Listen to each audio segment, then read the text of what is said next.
At 3:15 today, this morning, the Charleston Police Department responded to a call for service at the Bridgeview Village Apartments.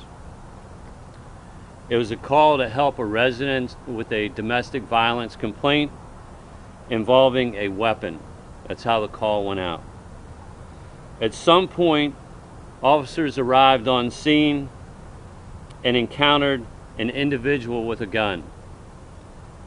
An exchange of gunfire occurred, during which a Charleston police officer was shot in the chest area and transported to the hospital.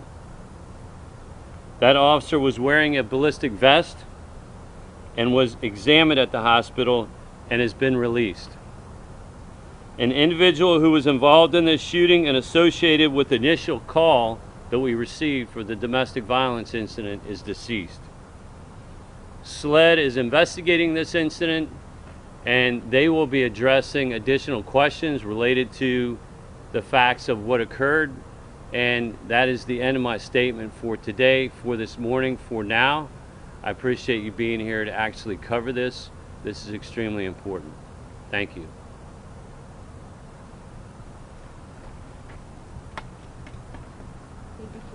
Thank you. Thank you, folks. We'll get a hold of you, Charles, or PIO, and we'll let you know what's going to happen later on this afternoon if you have another press conference with more details and a better overview of what occurred.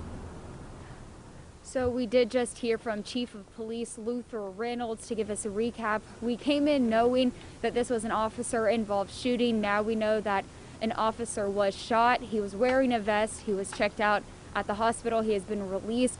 The person that did shoot the officer is now deceased. We do not have a name, but CPD says that there will be reports later today, so we will work to keep you updated. Again, this call came in as a domestic violence with a weapon. When officers arrived on scene, there was a gun involved, and that is when the gunfire exchange happened. Again, officer has been released from the hospital. The person who shot the officer is now deceased. We're going to work to keep you updated and bring more information. For now, live in downtown, I'm Danielle Hensley. Count on 2.